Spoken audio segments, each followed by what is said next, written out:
eh, juga diajarkan meskipun dalam bentuk yang berbeda-beda, teman-teman sekalian.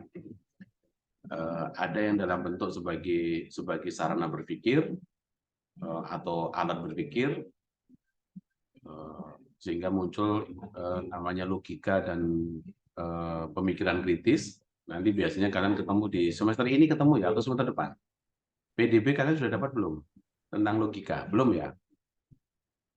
Ya, tapi berarti semester depan kalian akan dapat logika dan pemikiran kritis, dan beruntung seharusnya akhirnya kalian mendapatkan bekal di awal terkait dengan logika dan pemikiran kritis ada di pengantar filsafat ini.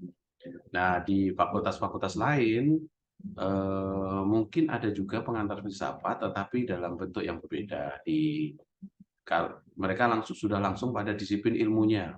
Misalnya kalau di psikologi, di fakultas psikologi atau ada mata kuliah yang berkaitan dengan filsafat namanya filsafat manusia. Berarti yang dikaji adalah manusia sebagai objek pemikiran. Gitu.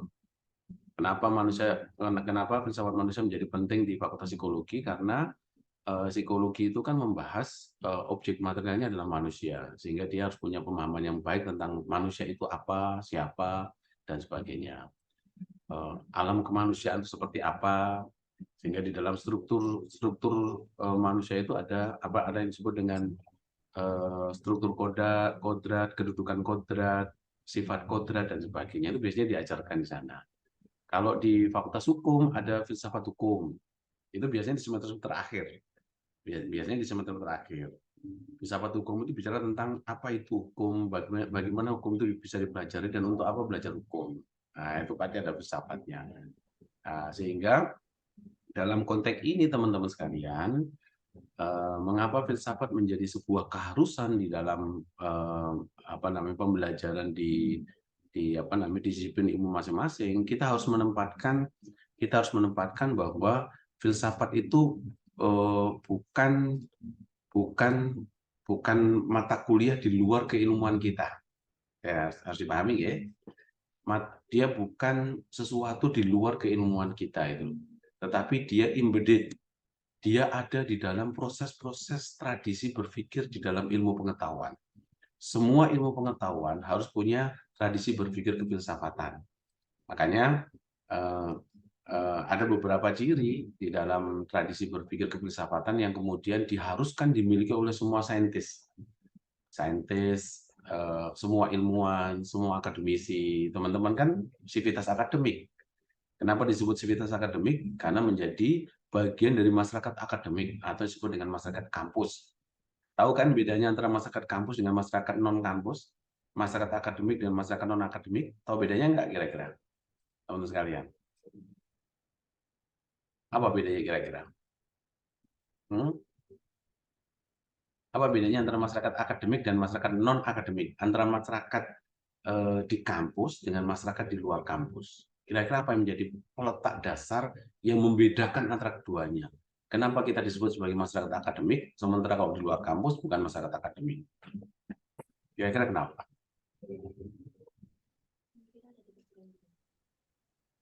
Ayo, ini pengantar awal loh, sehingga dengan kita paham tentang ciri-ciri masyarakat akademik, akhirnya kemudian kita harus menggunakan ciri-ciri itu di dalam semua proses pemikiran, di dalam rangka kita menjelaskan segala sesuatu. Satu hal yang membedakan antara masyarakat akademik dan non akademik adalah cara berpikirnya, ya kan? Cara berpikir ketika menjelaskan segala sesuatu. Biasanya masyarakat akademik harus berbasis apa ketika menjelaskan segala sesuatu? Berbasis data dan pengetahuan. Berbasis data, berbasis Ilmiah. akhirnya kemudian disebut sebagai ilmiah itu. Ilmiah itu harus berbasis data, menggunakan metodologi, tidak boleh ngamur, ya kan? Tapi harus menggunakan metodologi. Metodologi adalah methodos, cara atau jalan dalam rangka untuk mengungkap kebenaran. Namanya metode, gitu kan? Cara atau jalan dalam rangka untuk mengungkap kebenaran. Dan yang terakhir adalah menggunakan yang ketiga, selain harus berdasarkan data dan fakta, menggunakan metodologi. Yang ketiga, menggunakan perspektif apa? Perspektif apa? Kritis. Kritis itu cara berpikirnya. Objektif. Akhirnya kemudian itu menjadi bagian dari ilmiah itu harus objektif, berbasis data itu objektif, kan gitu kan? Kalau dia objektif, maka tidak boleh orang yang belajar ilmu pengetahuan itu hanya menjelaskan segala sesuatu berdasarkan prasangka, berdasarkan asumsi, ya kan? Berdasarkan suka atau tidak suka, ya kan? Itu harus dihindari dalam rangka untuk berpikir ilmiah, ya kan? Objektif itu menjadi bagian penting sehingga kita menjelaskan segala sesuatu sesuai dengan datanya, sesuai dengan faktanya. Nah, untuk mendekati masalah itu maka kita butuh metode, ya kan? Tapi itu nggak cukup, ya kan? Biasanya kita kemudian menggunakan apa dalam menjelaskan fenomena itu, sehingga penjelasan itu bisa komprehensif, penjelasan itu bisa dipertanggungjawabkan kebenarannya. Kita menggunakan apa? Yang dilahirkan dalam ilmu pengetahuan itu apa namanya? Penelitian. Teori. Ya. Nah, teori. Berdasarkan Teori. Berdasarkan teori. Ya kan? Makanya kenapa masyarakat akademik itu harus menguasai teori. Teori yang ada di dalam bidang ilmunya masing-masing. Orang psikologi ketika melihat fenomena pola asuh orang tua terhadap anaknya, dia akhirnya harus menguasai tentang teori pola asuh, teori perkembangan anak dan sebagainya. Nah, itu pasti ada teori-teori itu. Kenapa dia harus menggunakan teori? Orang sastra ketika mengkaji fenomena apa namanya sinetron-sinetron yang strukturnya tidak beraturan, alurnya tidak jelas, misalnya itu dia kan pasti menggunakan. Kenapa kita bisa mengatakan bahwa strukturnya tidak beraturan, alur penceritanya tidak jelas dan sebagainya? Karena kita sudah punya seperangkat teori dalam menjelaskan segala sesuatu itu. Ya kan? Kenapa kita harus percaya dengan teori? Meskipun kepercayaan tidak bersifat absolut, tapi kita harus minimal harus percaya dengan teori. Kenapa? Halo. Karena hasilnya bisa dipertanggungjawabkan. Karena teori itu hasilnya sudah bisa dipertanggungjawabkan. Dia sudah ditemukan oleh para pakar, ya kan? Para pakar di bidangnya masing-masing ketika menjelaskan segala sesuatu. Sehingga dari pemahaman dia tentang segala sesuatu lahirlah ide gagasan dia tentang sesuatu itu, maka muncullah teori. Nah, kita mempelajari teori itu, kalau kita menguasai teori itu, melihat sebuah fenomena, gampang sekali menguraikan akar masalahnya, menganalisis sosialnya, ya kan? Kalau kita menguasai teori itu, kenapa sih masyarakat Indonesia literasinya buruk? Nah, kalau kita menguasai berbagai teori terkait dengan persoalan literasi, akhirnya kita mudah menganalisis fenomena faktor apa yang menyebabkan, ya kan? Kemudian strategi apa yang dilakukan supaya literasi di masyarakat kita semakin lama semakin meningkat. Jadi masyarakat akademik itu kalau dia menjelaskan segala sesuatu harus objektif berdasarkan data, ya gitu kan? Yang kedua harus menggunakan metode. Yang ketiga meminjam seperangkat teori sebagai alat analisis, dan yang keempat harus bisa diuji secara apa? Harus bisa diuji secara empiris. Nah, empiris itu adalah diuji betul-betul berdasarkan secara faktual, berdasarkan pengamatan manusia. Empiris itu masuk dalam ruang pengalaman manusia, dalam keinderaan manusia, itu empiris, ya kan, bisa dibuktikan. Makanya kenapa kita percaya pada ilmu, karena dia bisa diverifikasi kebenarannya, dia tidak ngawur, gitu loh. Ya kan? Makanya kenapa semua penelitian itu pasti punya landasan teori. Landasan teori itulah yang kemudian dipakai untuk menganalisa sebuah fenomena, yang kemudian kita akan menguji apakah apa yang kita riset itu sesuai dengan empiris atau tidak. Itu yang membedakan masyarakat kampus dengan masyarakat non kampus, masyarakat akademik dan masyarakat non akademik. Cara berpikir kita loh dalam menjelaskan sesuatu, ya kan? Sehingga karena kita menggunakan seperangkat aturan itu, maka kita disebut sebagai masyarakat ilmiah. Kan itu kan? Dia ilmiah itu loh. Jadi kalau masyarakat kampus tidak percaya dengan apa namanya? Dengan cara berpikir ilmiah, ya buat apa ada kuliah itu loh. Kan? Ketika ada kasus kesurupan massal misalnya di sebuah tempat, di sebuah sekolah dasar misalnya, nah, masyarakat akademik dan non akademik pasti beda cara memahami kasus kesurupan massal itu kan, ya enggak? Kalau masyarakat masih bersifat mistis, maka kesurupan massal itu pasti dianggap sesuatu yang berhubungan dengan hal-hal yang gaib, gitu kan? Siapa yang datang kalau ada kesurupan massal di sebuah sekolah dasar, SMP? Kalau cara berpikirnya masih mistis, Kiai. yai, dukun, gitu kan? Paranormal dan sebagainya. Bukan berarti kita tidak percaya dengan itu loh ya, karena mungkin ada perspektif yang berbeda. Tetapi sebagai masyarakat kampus, kita harus melihat itu sebagai sebuah peristiwa empiris bahwa ada seseorang yang kesurupan, maka harus dijelaskan fenomena itu.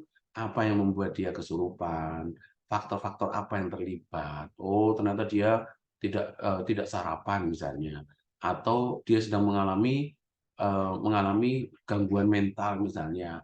Dan kenapa kemudian kok melibatkan banyak orang dan sebagainya? Oh, ternyata dalam teori psikologi ada namanya histeria massa itu loh. Tahu histeria massa kan? Sehingga ketika ada kesurupan massal, yang datang mungkin adalah psikolog, sosiolog, psikiater, kan gitu kan, budayawan. Bukan kemudian menyalahkan pohon besar yang ditebang. Biasanya kalau ada kesurupan massal kan kita menyalahkan pohon besar yang ditebang ya. Wah, ini gara-gara ada pohon besar yang ditebang, sehingga penghuni pohon besar itu marah dan nempeli siswa-siswa yang ada di sekitarnya itu. Nah, ini bukan persoalan benar salah, tetapi ini persoalan perspektif yang berbeda. Kan begitu kan? Ini persoalan perspektif berbeda. Karena kita adalah masyarakat akademik, kita nggak boleh menerima itu apa adanya saja. Sehingga kita harus bersifat kritis. Sifat kritis itulah yang harus dimiliki oleh masyarakat akademik. Ya kan? Sehingga dengan sikap kritis itu, kita akan pertama tidak mudah percaya dengan apa namanya? Nah, tidak mudah percaya dengan semua pernyataan-pernyataan atau argumentasi-argumentasi yang menjelaskan segala sesuatu itu. Dengan itu namanya kritis. Kemudian yang kedua adalah sifat ragu-ragu. Tahu ragu-ragu kan? Apa itu ragu-ragu? Bimbang. Oh, ragu-ragu itu bukan bimbang. Ragu-ragu itu skeptis metodis.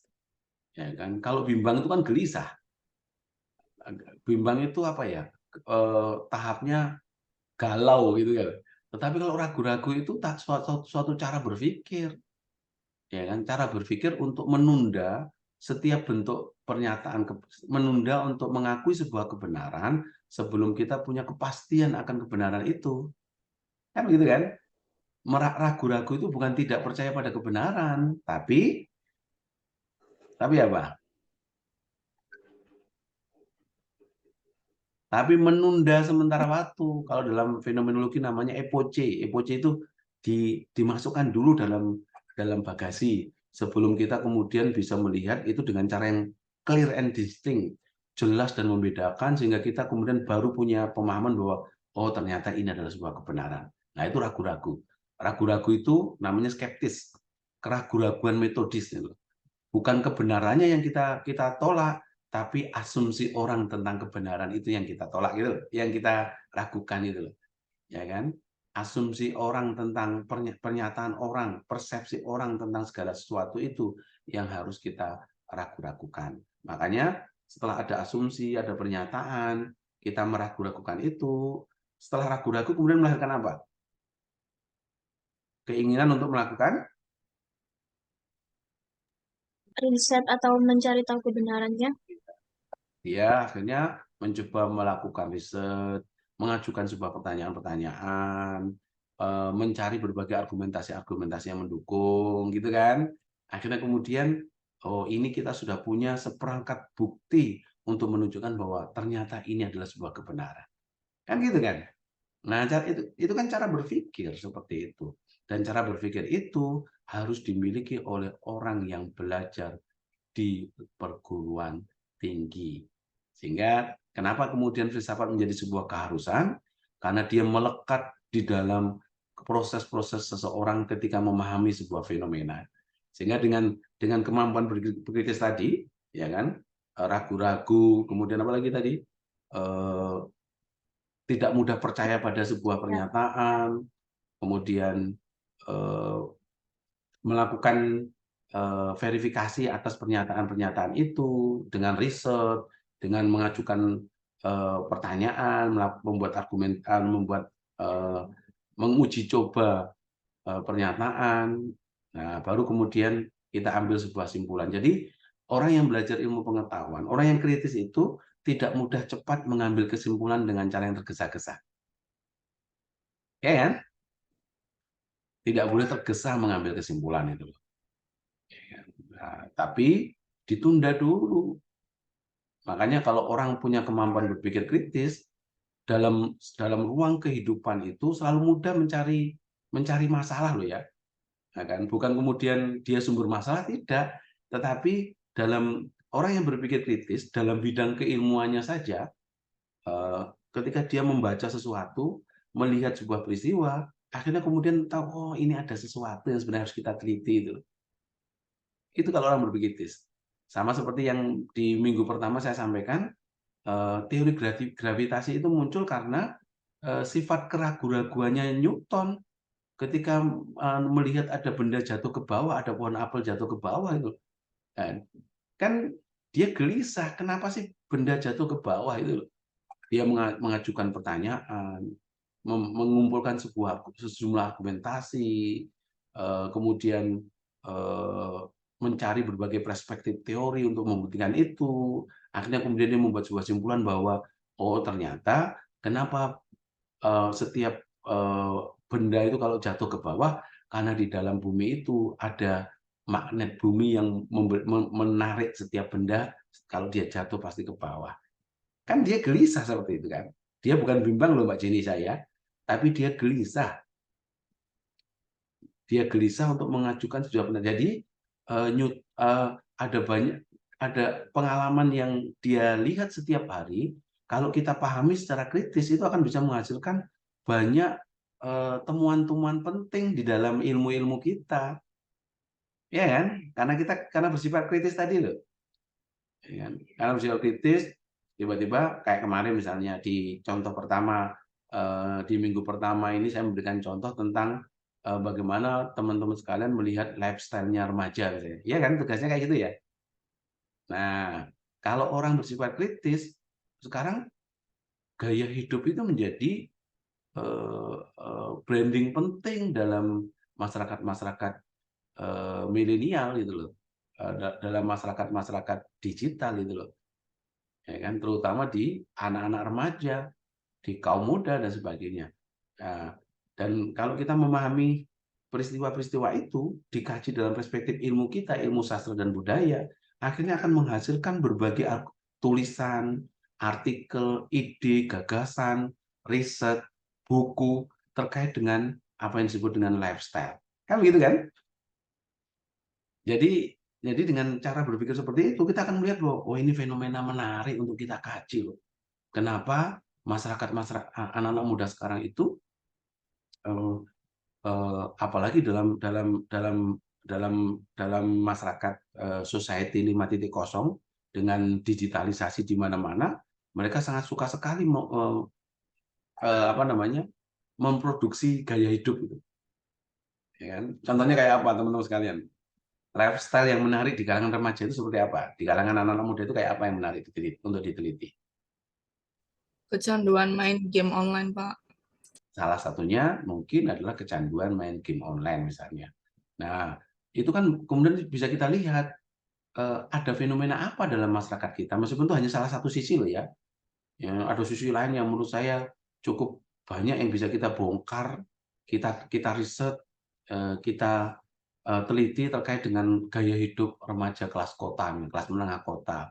Game online itu ya menjadi keniscayaan ketika ada seperangkat teknologi yang memberikan fasilitas untuk itu, ya kan? Dari ketika ketika remaja itu kecanduan game online, sesungguhnya apa yang sedang terjadi dalam dunia remaja kita, teman-teman sekalian? Ketika melihat dengan fenomena pada zaman dulu, permainan anak itu ya sesuatu yang berhubungan dengan kebersamaan, gitu kan? Ngumpul bareng. Zaman-zaman saya kecil dulu itu kan namanya permainan anak itu kan berarti dikerjakan bersama-sama kan? Apa itu? Misalnya petak umpet, gobak sodor, apa lagi ya? Ya, ya Bentengan. semua apa namanya? Bentengan. Ya bentengan. Kan nggak mungkin dilakukan sendiri-sendiri kan? Ya kan, dilakukan bersama-sama. Karena pada saat itu memang teknologi digital, telekomunikasi belum ditemukan secara masif, sehingga mainan anak itu ya tempat mereka berkumpul satu sama lain. Sehingga ketika anak-anak itu berkumpul satu sama lain, mereka akan punya relasi sosial yang sangat kuat dan ketat. Ya, sehingga mereka saling mengenal orang di dalam satu kampung, dalam satu wilayah mereka saling kenal, ya kan? Karena mereka berada pada ruang yang sama, sehingga muncullah kebersamaan, ya kan? Muncullah ikatan sosial yang lebih kuat, muncullah komunalitas, komunalisme di antara mereka satu persatu. Nah, tiba-tiba muncul teknologi komputer, muncul game online. Anak-anak tidak lagi berada dalam ruang-ruang publik bersama, tapi tersekat di dalam kamarnya masing-masing kan? Fenomena di dalam dunianya masing-masing. Meskipun ketika dia main game online, dia masih bisa terhubung dengan yang lainnya, tapi sesungguhnya mereka tidak pernah terjadi perjumpaan dalam ruang fisik. Kan itu kan ya? Apa yang terjadi di situ kalau kita pahami, teman-teman sekalian? Apa yang berubah di sana? Ya, oleh itu juga kumpul dan Gimana Mas Maulana? Yang berubah apa? cara pergaulannya, Pak. Cara bergaulnya berubah, ya kan? Dari komunalitas menjadi individualitas, kayak gitu kan? Berarti kan sebenarnya teknologi telekomunikasi itu bagi pisau bermata dua, ya kan? Di satu sisi dia sangat dibutuhkan oleh kita di dalam rangka untuk mempercepat capaian kebutuhan umat manusia, tapi di sisi yang lain dia bisa memberikan petaka kalau tidak dikelola dengan cara yang positif, kan begitu kan? Ya, dulu ketika dengan teknologi telekomunikasi yang sangat masif, dulu ketika belum ditemukan apa gadget dan sebagainya, orang kalau Idul Fitri misalnya, tradisi Idul Fitri itu kan ada namanya tradisi mudik ya. Kenapa orang mudik? Nah, narasi tentang mudik itu kan narasi tempat orang datang ke kampung kelahiran, ketemu dengan sanak saudara, ketemu dengan teman-teman pada waktu kecil, mereka saling bersilaturahim, saling memberi maaf dan meminta maaf secara langsung, gitu kan? Masih ada nggak tradisi itu sampai sekarang kira-kira? Masih, Masih, tapi tapi terbatas. sangat berkurang. Pada saat saya masih kecil itu dulu, kalau ada Idul Fitri, setelah sholat Id, kita langsung ada namanya tradisi ujung. Tahu ujung ya? Ujung itu datang ke orang tua. Maulana tahu nggak? Maulana aslinya mana Maulana? Ya, Pak. Aslinya mana? Asli Sidoarjo, Pak. Nah, Sidoarjo. Mungkin dulu juga sama di daerah-daerah Mataraman, daerah Jawa itu kalau mudik habis sholat Id, mereka ujung datang ke orang yang lebih tua, ya kan? Di sana minta maaf. Biasanya kan saya masih ingat dengan bahasa yang kemarin saya omongkan dulu. Ngaturaken sugeng riyatin, sedaya lepat ingkang kula sengaja lan boten sengaja nyuwun pangapunten. Mugi-mugi saged kalebur wonten dinten riyatin menika. Taqabbalallahu minna wa minkum taqabbal ya kan gitu kan. Artinya dia langsung mengucapkan secara langsung. Sehingga karena dia mengucapkan secara langsung, terjadi ikatan apa di sana?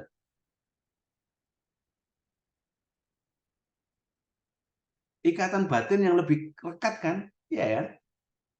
Ya kan? Sehingga itu ciri masyarakat komunalitas, ciri masyarakat agraris.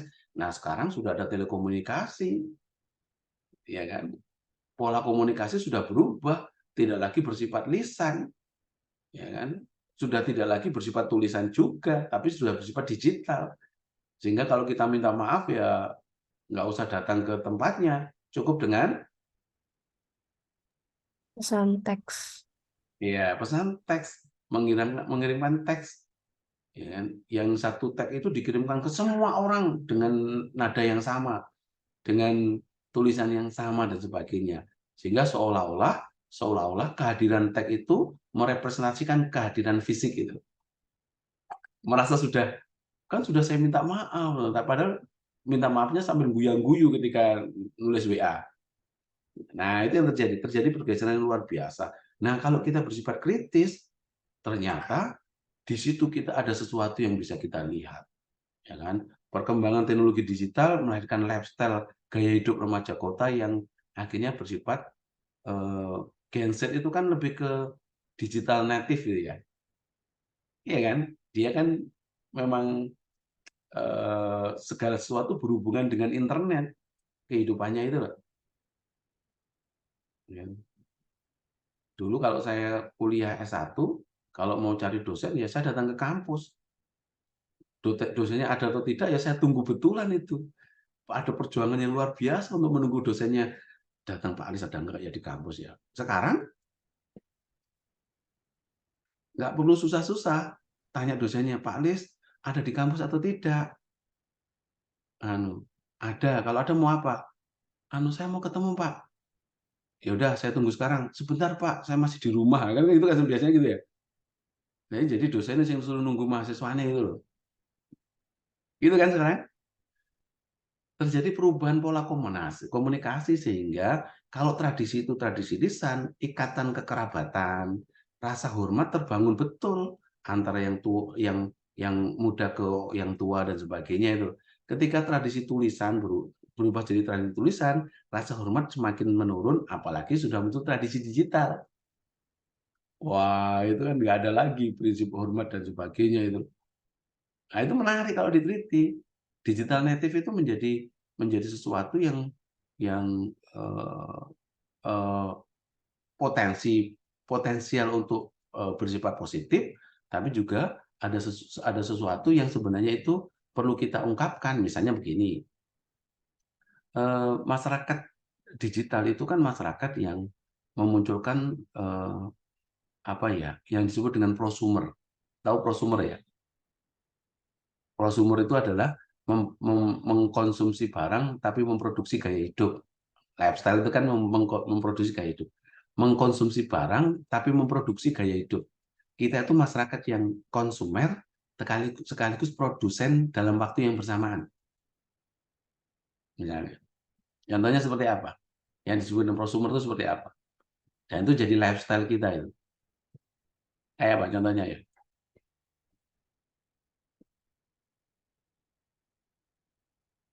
Kemarin tugasnya kan kalian memahami lifestyle kan? Iya. Contohnya seperti apa? Kalau saya contohnya sekarang anak muda menjadi homo digitalis.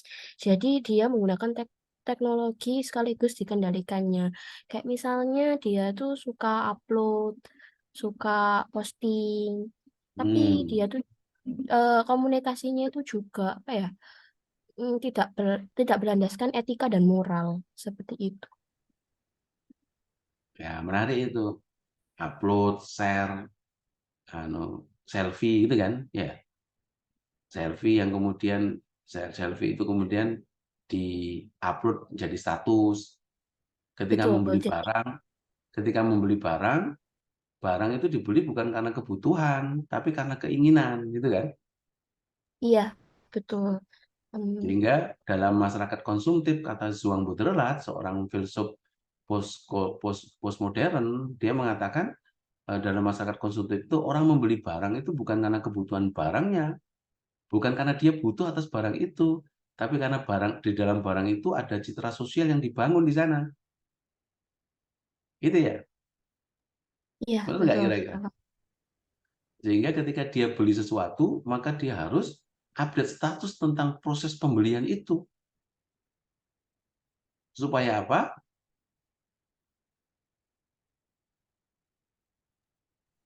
Supaya meningkatkan status sosialnya mungkin di dalam Supaya gitu. dia ingin menunjukkan pada khalayak bahwa dia eksis. Aku berbelanja, maka aku ada, gitu ya. Iya kan? Semakin eksistensi masyarakat konsumtif sekarang itu adalah semakin banyak dia membelanjakan barang, maka eksistensinya semakin diakui, gitu. Kan begitu ya, seolah-olah ya. Iya, Itu diakui dan dikenal. itu diakui dan dikenal, sehingga seolah itu bagian dari sebuah kesuksesan.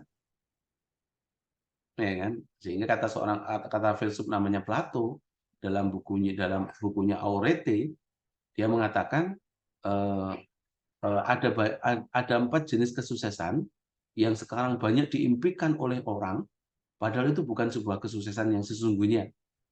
Apa itu? Kata Plato, pertama adalah popularitas. Orang sekarang kan sangat suka populer ya, maka sangat suka membuat konten-konten yang seringkali kontraproduktif supaya dia populer, dilihat oleh banyak orang.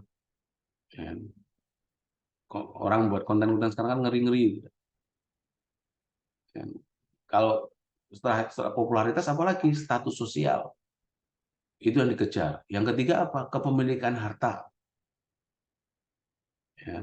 Yang kelima, yang keempat adalah kekuasaan, kepemilikan kekuasaan. Jadi ada 4 hal yang sekarang ini banyak diburu oleh masyarakat-masyarakat era posmo ini. Apa itu? Popularitas, status sosial, Ya, kepemilikan kemudian kepemilikan harta, dan kekuasaan. kepemilikan kekuasaan. Nah, kata Plato, kalau orang sudah memiliki 4 hal itu, dianggap sebagai sebuah kesuksesan, padahal itu adalah kesuksesan imajiner. Sesuatu yang sebenarnya bukan sebagai sebuah kesuksesan, tapi dianggap sebagai inilah masyarakat yang sukses sesungguhnya. Kalau dia populer, kalau dia punya harta benda, kalau dia punya status sosial, dan kalau dia punya kekuasaan. Ini faktual masalahnya gitu loh. Di tengah-tengah masyarakat kita kan kalau orang sudah menguasai 4 hal ini kan maka dia dianggap sebagai orang sukses kan ya. Nah, coba lihat di tengah-tengah masyarakat kita. Ini realitas faktual. Meskipun secara normatif ya nggak seperti itu sebenarnya. Tetapi ini fakta yang sekarang terjadi di tengah-tengah masyarakat kita itu loh. Nah, ini menarik sebenarnya. Dan itu lifestyle. Itu gaya hidup. Sekelompok ibu-ibu habis pengajian misalnya, habis pengajian di sebuah tempat, kemudian datang ke sebuah rumah makan yang bercorak Jepang misalnya, apa ya, jenenge apa ya, Yashinoya, gitu ya. Ya, Pak. Apalagi Yashinoya, Sabuki, Hanamasa. Nah, ketika dia datang ke sana, ngumpul bareng dan sebagainya, maka mereka akan sibuk untuk apa? Kira-kira makanan belum datang, Foto makanannya, Pak. ya dia akan selfie, foto makanannya, diupload di mana-mana, ya kan? Diupload di Instagram, diupload di Twitter, diupload di Facebook. Ini kan gejala-gejala prosumer sebenarnya, ya kan? Karena pilihan atas selera makanan itu dianggap sebagai menentukan kelas sosial. Beberapa filsuf mengatakan bahkan selera pilihan atas makanan itu menentukan kelas sosial. Pada zaman dulu, makan minum itu basic need, kebutuhan dasar. Kan gitu kan? Yang penting nek luwe yo mangan, ngono kan? Tapi sekarang di era posmo sekarang ini, orang makan itu bukan lagi soal basic need, tapi selera estetika gitu. Benar nggak kira-kira? Betul, ya Pak. kan? Setuju. Jadi ketika memilih makanan sudah jadi selera estetika, pada saat itulah maka kulinari itu menjadi gaya hidup. Benar kan? Orang yang makan di pinggiran jalan Dharma Wangsa Dalam misalnya, di Bebek Purnama misalnya, sama-sama makan bebek, sama-sama makan ayam, itu status sosialnya akan berbeda kalau dia makan di McD, di KFC, atau di mana ya. Jadi tempat itu memberikan branding, menunjukkan kelas sosial sesungguhnya itu. Kan itu yang sedang diburu sebenarnya kan ya. Padahal kan sama-sama makan ayamnya, sama-sama kenyangnya itu. Bahkan kadang-kadang lebih enak yang di pinggir jalan ketimbang di gerai-gerai itu. Tapi makan ayam di pinggir jalan kan tidak meningkatkan status sosial. Tapi kalau makan di gerai, di sebuah tempat yang mewah, di sana ada status sosial yang harus dibangun itu. Kan begitu lifestyle. Iya kan? Lifestyle itu bisa tidak hanya pada selera makanan, selera atas pilihan pakaian, selera atas pilihan jilbab. Jilbab itu bisa nggak jadi lifestyle? Ayo.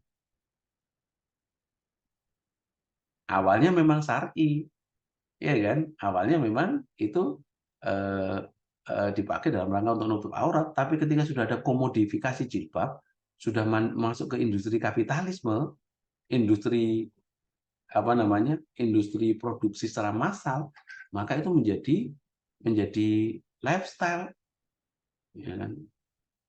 Tuku jilbabnya harus bermerek apa, ya kan? Warnanya harus apa, nah, itu jadi lifestyle. Jadi selera itu adalah gaya hidup. Nah, kalau kita bersifat kritis, akhirnya akan ketemu, oh ternyata ini adalah sesuatu yang bisa kita teliti dengan ilmu kita itu, ilmu sastra dan budaya. Ya. Jadi kritis adalah punya kemampuan secara jeli untuk menemukan satu masalah di dalam kehidupan kita yang mungkin orang lain tidak menganggap itu masalah. Benar kan? Mungkin bagi banyak orang, makan minum di semua tempat kan bukan masalah. Tapi bagi orang yang belajar ilmu pengetahuan, apalagi ilmu budaya, oh tapi ini adalah sebuah fenomena yang menarik untuk kita teliti. Kan begitu? Ya. Nah, fenomena perubahan selera berkesenian di kalangan anak-anak remaja misalnya. Sekarang terjadi nggak perubahan selera berkesenian? Jadi Seperti Jadi apa contohnya? Seperti apa mungkin contohnya? mungkin kayak gamelan itu kurang dilestarikan, Pak. Sekarang anak muda lebih suka mendengarkan lagu-lagu barat misalnya, atau di platform digital kayak Spotify, YouTube, dari situ, Pak. Itu faktornya kenapa kira-kira Mbak Nur? Apa faktornya yang membuat kemudian selera mereka berubah itu seperti apa? Selera kita, bukan selera mereka ya, karena itu bagian dari kita soalnya. Kalau mereka kan kita nuduh orang lain gitu. Iya kan? Tapi selera kita kok berubah di era sekarang itu. Orang nggak, anak-anak sekarang itu nggak suka nonton gamelan, mendengarkan gamelan, atau nonton seni pertunjukan rakyat namanya ketoprak, seni pertunjukan rakyat namanya ludruk, eh, wayang wayang kulit yang dulu pada waktu saya masih anak usia SD, SMP, SMA itu namanya nonton wayang kulit itu semalam suntuk, dari habis isak sampai subuh itu kita nonton total dari malam sampai paginya, karena wayang itu bercerita tentang satu episode kehidupan itu, tentang Ramayana, Mahabharata dan sebagainya, perang antara Kurawa dan Pandawa misalnya. Nah, itu kami nonton semalam suntuk saat itu loh. Nah, itu seni pertunjukan rakyat, tapi tiba-tiba sudah ada televisi. Kan? Kalau daripada nonton itu malam-malam kan lebih baik nonton televisi. Duduk di kamar sambil ngemil, tidak kedinginan, ya kan? Kalau lapar ya langsung makan. Kalau ngantuk ya langsung tidur, dimatikan. Ya, itu kan nah, perkembangan teknologi telekomunikasi dan media itu membuat kemudian lambat laun selera berkesenian manusia menjadi berubah gitu loh. Dan Zaura pernah nggak nonton Lodrok? Cuman pernah sekilas doang Pak dulu waktu kecil. Nah, sekilas ya, nonton secara langsung nggak? Belum pernah. Nah, kira-kira kalau sekarang disuruh nonton mau nggak? Kalau lama sih nggak mau Pak. Tapi Nah, kalau sebentar mau aja. ada pentas Lodrok gratis itu tuh nggak ada yang datang. Tapi coba lihat ada konsernya Blackpink, iya kan? Meskipun bayar 3,5 juta, orang tetap rela membeli harga tiket yang sangat mahal itu kan? Itu kan? Fenomena apa sebenarnya ini loh? Kok menarik? Kok seperti ini ya? Pak, apakah kita itu kurang kayak dikenalkan gitu ya, em, budaya dulu gitu. Soalnya kan yang setahu saya yang penikmat-penikmat wayang itu mungkin ibu saya, nenek saya gitu. Nah, Ya. kenapa kita Pokoknya kalau kayak kalau bisa? kalau ada orang anak-anak remaja nonton wayang, oh kuno, jadul, wong tuwek ngono toh. Narasinya kayak gitu kan. Nah, ini memang kebudayaan itu kan warisan yang kita terima tanpa surat wasiat gitu loh. Sehingga memang butuh strategi di dalam rangka untuk pewarisan kebudayaan itu. Di banyak negara proses pewarisan kebudayaan mungkin berjalan dengan cukup baik gitu loh.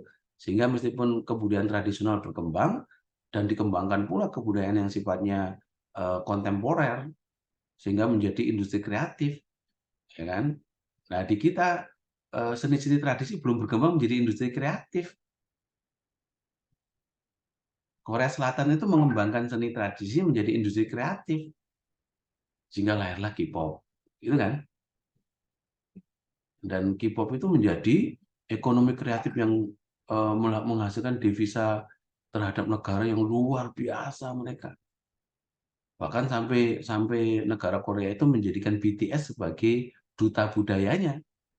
Ya ya. Kalau kita itu kan jarang menjadikan apa namanya eh, eh, grup band, boy band dan sebagainya itu menjadi duta karena belum sefenomenal BTS, Blackpink dan sebagainya. Dan itu menghasilkan sumber devisa yang luar biasa melimpah ruah. Coba teman-teman lihat channel YouTube-nya Blackpink atau BTS misalnya, berapa followernya? Coba lihat. Wah, coba lihat. Itu kan Enggak. ratusan juta. Ya, itu menghasilkan berapa miliar saja setiap bulan dari hanya orang menonton itu kan. Berarti kan seni-seni tradisi itu tidak hanya butuh dilestarikan, tapi butuh dikembangkan, ya kan? Butuh juga dimanfaatkan untuk kepentingan-kepentingan ekonomi. Nah, cara-cara berpikir itu kan karena kita jeli melihat itu sebagai peluang untuk dikembangkan. Nah, sikap ini terbangun karena apa? Ya, kemampuan berpikir kritis yang dimiliki oleh kita. Kenapa sih anak-anak remaja sekarang tidak mau menonton ini? Oh, jangan-jangan ada yang salah dalam strategi pewarisan seni tradisi itu. Nah, kan begitu. Jadi, tugas teman-teman nanti kalau buat PKM misalnya, buat PKM coba aja buat tentang strategi pengembangan dan pemanfaatan seni tradisi yang berorientasi pada ekonomi kreatif, misalnya kayak gitu kan? Kalau jadi PKM loh ya, kalau membuat program kreativitas mahasiswa, cari yang seperti itu, yang apa namanya suatu masalah, ya, masalah persoalan pelestarian kebudayaan, yang kita coba mencari solusi atas persoalan pelestarian kebudayaan itu. Nah, kalau kita bisa menemukan sebuah strategi yang efektif, efisien dalam rangka pelestarian kebudayaan, maka kalian akan dikenang sebagai orang yang punya kemampuan mengartikulasikan ide dan gagasan dengan cara yang baik. Iya ya, dituliskan dengan artikel ilmiah, ditulis jadi opini, ditulis jadi skripsi, wah itu hasilnya luar biasa. Nah, untuk bisa sampai ke tahap kemampuan menulis dengan cara yang baik, kan pertama harus jeli menemukan masalah dulu. Iya kan?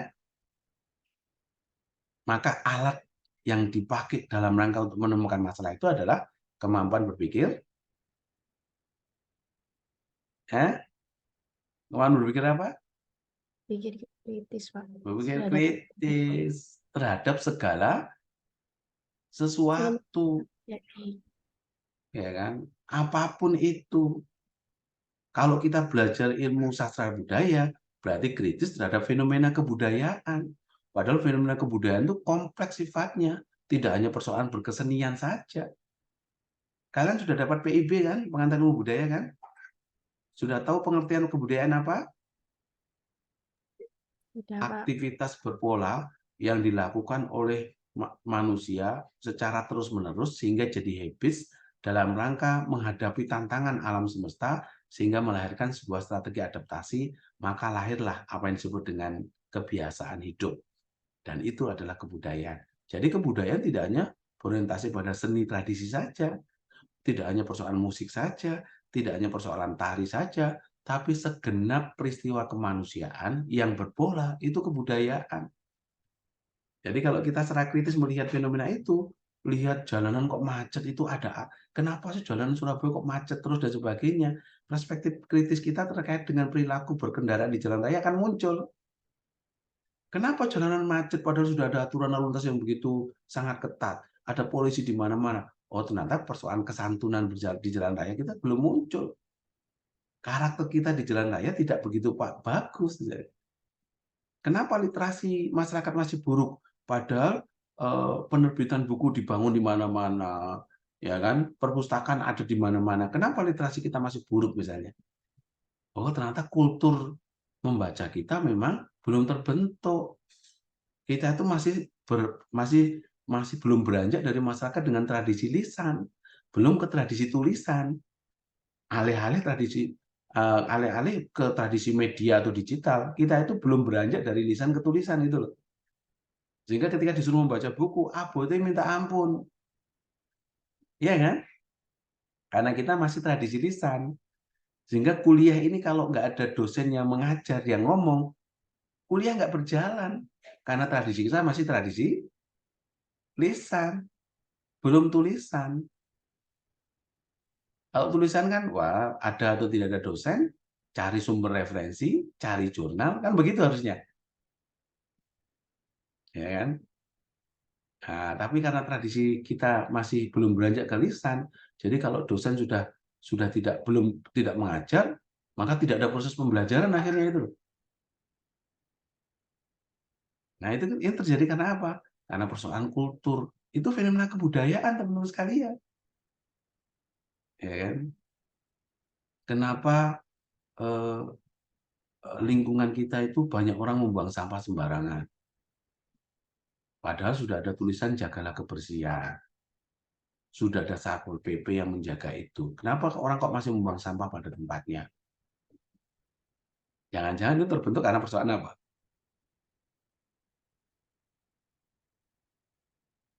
Kultur atau bukan? Kira-kira. Iya, Pak. Kultur. Jangan-jangan karena kultur. Karena kebiasaan kita tidak membuang sampah pada tempatnya. Nah, sehingga kalian berpikir bagaimana strategi kebudayaan yang paling efektif supaya membiasakan orang membuang sampah pada tempatnya. Kan menarik itu. Dijadikan sebagai sebuah solusi gitu loh. Jadi ilmu kita kemudian kontributif. Ya kan? Ilmu kita kemudian jadi kontributif,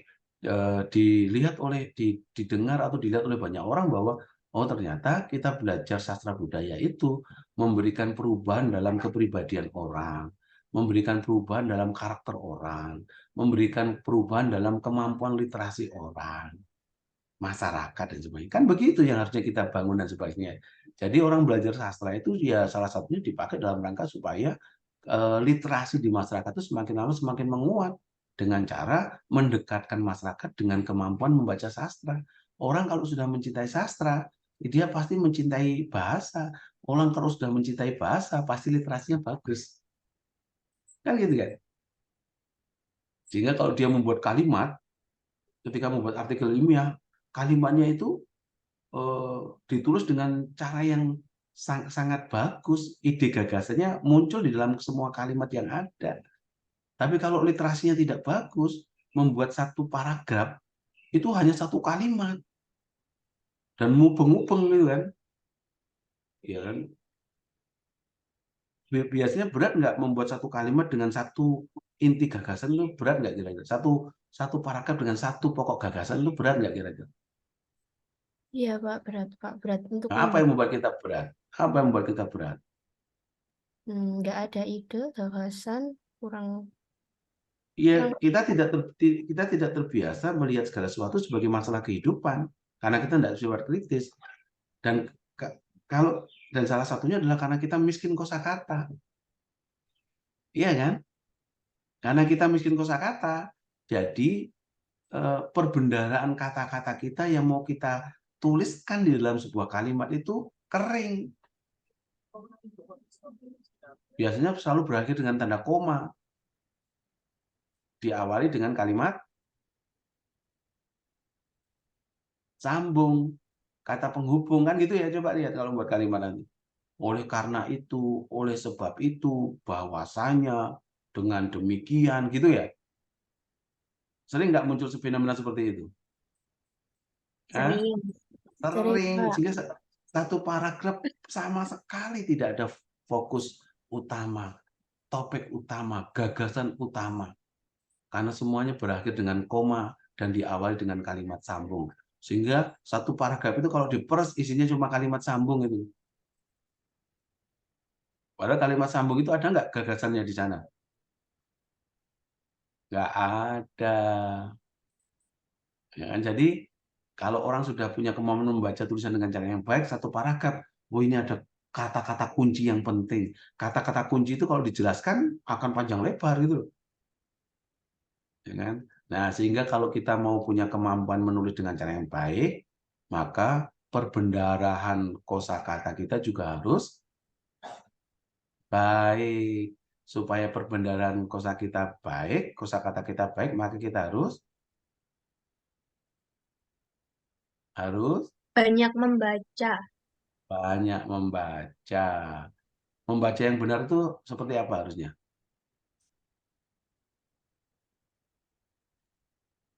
Ayo, Membaca. kalau saya mengatakan membaca yang benar adalah menulis itu sendiri itu. Menulis itu ya membaca yang benar sebenarnya itu. Kan aneh ya jawabannya ya. Menulis kok malah membaca yang benar itu. Tapi Pak, sebelum menulis kita kan butuh kosakata yang banyak. Berarti Nah lebih iya, dahulu kita menulis atau membaca. membaca sembari menulis itu akan lebih punya kemampuan menyerap perbenaran kosakata ketimbang membaca kemudian tidak melakukan apapun. Syarat menulis kan cuma 3. Apa itu?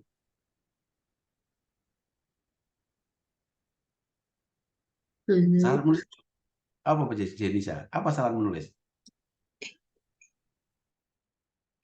Ya cuma 3 syarat menulis itu. Apa itu? Menulis, menulis, menulis.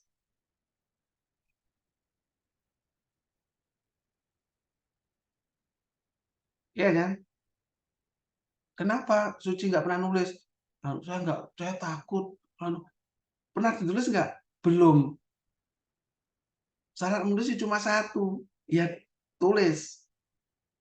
Menulis, menulis, menulis.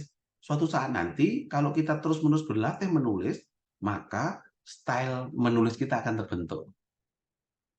Kan itu kan? Seperti orang latihan naik sepeda itu loh. Ketika dia belajar naik sepeda jatuh, kalau kemudian dia tidak mau belajar lagi karena takut jatuh, maka sampai kapanpun dia tidak akan bisa belajar naik sepeda. Begitu juga dengan menulis. Ya pertama dituliskan, wah mungkin kita repetisi, reduplikasi. Kita meniru tokoh-tokoh tertentu. Kita meniru orang-orang tertentu dalam menulis. Nah, kalau kita sudah terbiasa menulis itu, maka style menulis kita, gaya menulis kita akan terbentuk di sana. Jadi menulis itu bukan karena mood, punya gagasan, punya ide, ada sesuatu yang mau segera ditulis. Wong sekarang ada komputer, ada laptop, Jika dulu kan hanya mesin ketik. Nah, kan, kalau mesin ketik itu kalau sudah ngetik keliru kan ya harus disobek kertasnya. Kalau sekarang kan enggak. Punya gagasan langsung tulis di laptop, ya kan, dengan mencari browsing terkait dengan beberapa ide dan sebagainya, dituliskan di laptop, kok buntu? Kan tinggal ditutup laptopnya, ya kan? Datang ke warung kopi, ngopi, wah, di warung kopi ngobrol sama senior, sama dosen, sama temen. Wah, tadi saya tuh nulis ini, kira-kira apa yang mau dikembangkan ya? Wah, di sana kok muncul gagasan lagi, buka lagi laptop, kembangkan lagi tulisan itu, kan begitu harusnya, ya kan? Nah, kalau sudah terbiasa seperti itu, insya Allah lah terbentuk kemampuan menulis itu. Makanya kenapa saya selalu mengatakan mahasiswa yang sudah bisa punya kemampuan menulis opini yang baik, itu mahasiswa yang tidak biasa-biasa saja ini. Mahasiswa yang sudah bisa menulis opini dengan cara yang baik, opini di koran itu loh, opini di media massa halaman 4, dengan cara yang baik, dimuat di sana, maka dia pasti bukan mahasiswa yang biasa-biasa saja. Pasti kemampuan berpikirnya lebih dari yang lain. Makanya kenapa jaminan saya di kelas saya dapat A kalau teman-teman nulis di koran kan? Langsung merem tak kayak A di situ. Nah, kalau penulis koran itu biasanya jeli melihat sebuah masalah itu. Hari ini muncul masalahnya, besok pagi sudah muncul tulisannya, kan gitu kan? Nah, itu kan kenapa bisa seperti itu? Ya karena salah satunya dia memiliki kemampuan berpikir kritis tadi. Jeli orang kritis itu loh. Delok langsung, oh ini masalahnya sebenarnya. Oh ini sebenarnya pokok persoalannya. Dituliskan 4 halaman, dikirim ke media, besok dimuat. Nah, tapi semua itu butuh proses teman-teman sekalian. Jadi prinsipnya gini teman-teman sekalian. Bagaimana kita menempatkan filsafat bukan sebagai sebuah ilmu, tapi sebagai sistem berpikir dan sebagai metode berpikir. Sebagai sistem berpikir dan sebagai metode berpikir, maka filsafat itu menjadi kerja-kerja semua ilmu pengetahuan yang wajib ada. Itu yang harus dipahami. Oke, ada komentar teman-teman sekalian? Ini sama dengan kalian bisa buka yang YouTube di YouTube saya tadi loh. Ini monggo itu nanti itu bisa dipakai lah. Nah, prinsipnya ini teman-teman. Filsafat harus dipahami sebagai upaya, proses, metode, cara untuk terus-menerus mencari kebenaran. Filsafat harus dilihat sebagai upaya untuk memahami konsep dan ide serta gagasan. Jadi kalau kita menempatkan filsafat seperti ini, maka dia inherent dalam proses berpikir kita itu. Maka biasanya orang berpikir kritis itu selalu gelisah. Bukan bimbang ya jenis saya. Dia selalu gelisah. Gelisah, kok ini bisa terjadi seperti ini sih? Kenapa politik identitas kok muncul sih? Kenapa tiba-tiba orang yang belajar politik tiba-tiba dulu antara kok bisa seorang calon presiden bergandengan dengan orang yang dulu musuhnya gitu, gitu, musuh politiknya. Berarti kan langsung bisa oh ternyata bisa seperti ini. Oke, satu pertanyaan saja, Mbak Zaura. Habis ini saya mohon izin ya, teman-teman ya. Siap, Pak. Begini, Pak, saya mau bertanya mengenai 4 poin yang diburu banyak orang, terus dianggap sebagai kesuksesan. Padahal itu kesuksesan imajiner. Menurut ilmu filsafat sendiri, kesuksesan yang benar itu apa sih, Pak? Begitu. Waduh, filsafat bukan mencari jawaban, tapi filsafat adalah mengajukan pertanyaan. Tugas jawaban itu ya tugasnya ilmu-ilmu khusus. Ini pembelaannya orang filsafat ya. Filsafat itu seni bertanya, bukan seni menjawab. Berarti, lalu kesuksesan itu apa ya? Wah, itu pertanyaan yang apologetik gitu loh. Kalau begitu kan. Orang disebut sukses itu kan kalau dia punya keberhasilan tentang segala sesuatu. Mahasiswa disebut sukses kalau kemudian dia dianggap sudah lulus. Itu kan ya. Jihad mahasiswa itu apa? Kecuali lulus.